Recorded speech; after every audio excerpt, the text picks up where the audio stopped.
জনগণ ভোট দিতে পারেনি। জনগণের ক্ষমতা শেখ হাসিনা কেড়ে নিয়েছিলেন আইন শৃঙ্খলা বাহিনীকে দিয়ে। তিনি মনে করতেন যে এই জনগণই তার শত্রুপক্ষ। সুতরাং এখন পরিবর্তিত পরিস্থিতিতে ডক্টর মোহাম্মদ ইউনূসের সরকার, এই সরকারকে সমস্ত গণতান্ত্রিক রাজনৈতিক দল সমর্থন দিয়েছে। আমরা প্রত্যাশা করি এই সরকার জনগণের ক্ষমতা আগে জনগণকে ফিরিয়ে দিবে জাতীয় সংসদের নির্বাচনের মধ্যে। জাতীয় সংসদ নির্বাচনের মধ্যে রাজনৈতিক দল নির্বাচন করবে, এলাকায় এলাকায় সংসদ সদস্য প্রার্থী দিবে এবং যাদেরকে খুশি জনগণ তাদেরকে ভোট দিয়ে যে দল বেশি সিট পাবে, আসন পাবে, তারা সরকার গঠন করবে। এটা শেখ হাসিনা 17 বছর হতে দেয়নি।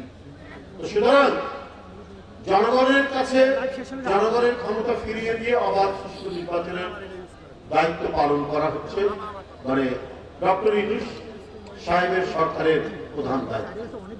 এখানে স্থানীয় সরকার নির্বাচন আগে করার কারণটা কি আমি জানি। এই কথাগুলো আসছে, এই ধরনের একটা নাকি সিদ্ধান্ত হয়েছে। তাহলে আমার আমি আগেও বলছি, আপনারা কি তাহলে রাজনৈতিক দল যারা গণতন্ত্রের জন্য আন্দোলন করেছে, যাদেরকে দমন পীড়ন করেছে শেখ হাসিনা, তার প্রতি কি আপনাদের বিশ্বাস নেই? কারণ প্রথমে দায়িত্ব হচ্ছে যে সরকার গঠন করা, গণতান্ত্রিক সরকার গঠন করা। তার জন্য জাতীয় সংসদ নির্বাচন আগে দিতে হবে। তারাই পরবর্তী পর্যায়ে সকল নির্বাচন করবেন। এটা তো পরীক্ষাও করতে হবে যে রাজনৈতিক সরকারের অধীনে অবাধ সুষ্ঠু নির্বাচন হতে পারে। এটা দেখার জন্যও তো আগে সরকার গঠন করতে হবে, জাতীয় সংসদ নির্বাচন করতে হবে। আগে স্থানীয় সরকার নির্বাচন দিলে তার মানে কি তারা বিশ্বাস করছেন না যে রাজনৈতিক দলের অধীনে যে দলকে জনগণ ভোট দিবে তাদের অধীনে সুষ্ঠু নির্বাচন হবে? তাহলে তো অবিশ্বাস থেকেই গেল। যে অবিশ্বাস শেখ হাসিনা সৃষ্টি করেছিলেন, যে অবিশ্বাসের বিরুদ্ধে এত লড়াই, এত সংগ্রাম, শেখ হাসিনা এত গুম করেছে, এত খুন করেছে, এত ক্রস ফায়ার দিয়েছে, এত লক্ষ লক্ষ মামলা দিয়েছে, শুধুমাত্র একটা অবাধ সুষ্ঠু নির্বাচন, আমার ভোট আমি দেব, যাকে খুশি তাকে দেব, সেই যে পদ্ধতি, সেই যে জনগণের বিশ্বাস, সেই বিশ্বাসের জন্য তারা লড়াই করেছে। তাহলে কি অন্তর্বর্তীকালীন সরকার তাদেরকে বিশ্বাস করেন না? এই প্রশ্ন তো চলে আসে।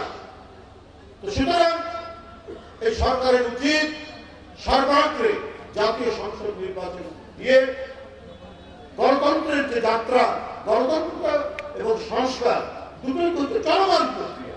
জনগণের যে দাবি অবাধ সুষ্ঠু নির্বাচনের জন্য আরো এই কাজ করা দরকার, আমাদের প্রশাসন পরিচালনা করার জন্য আরো এই সমস্ত সংস্কার করা দরকার, আমাদের পুলিশ সংস্কার করার জন্য আমাদের এই দায়িত্ব পালন করা দরকার। এটা তো জনগণের কাছ থেকেই বারবার এই দাবিগুলো আসবে, সেটা পার্লামেন্টে আলোচনা হবে, রাজনৈতিক দলগুলো সেটাকে তুলে ধরবেন, এইভাবেই সংস্কার হতে থাকবে। যুগ যুগ ধরে বিভিন্ন দেশে যেখানে গণতন্ত্র অত্যন্ত শক্তিশালী, সেই শক্তিশালী এইভাবেই সংস্কার হয়েছে। তো সেই পথ অবলম্বন না করে অন্য পথ দিয়ে গেলে পরে আবার ঘুরে ফিরে দেখবেন যে ফ্যাসিবাদ মাথা তুলে দাঁড়ানোর চেষ্টা করবে, মাথা চাড়া দেবে এবং নানা কথাবার্তা সেখানে হবে। আজকে ব্যাংক লুট করেছেন $16 বিলিয়ন। তাহলে কি তাদেরই প্রত্যাবর্তন চান আপনারা? 28 লক্ষ কোটি টাকা যদি আমি $16 বিলিয়ন কনভার্ট করি, প্রায় 28-27 লক্ষ কোটি টাকা বাংলাদেশ থেকে পাচার হয়ে গেছে।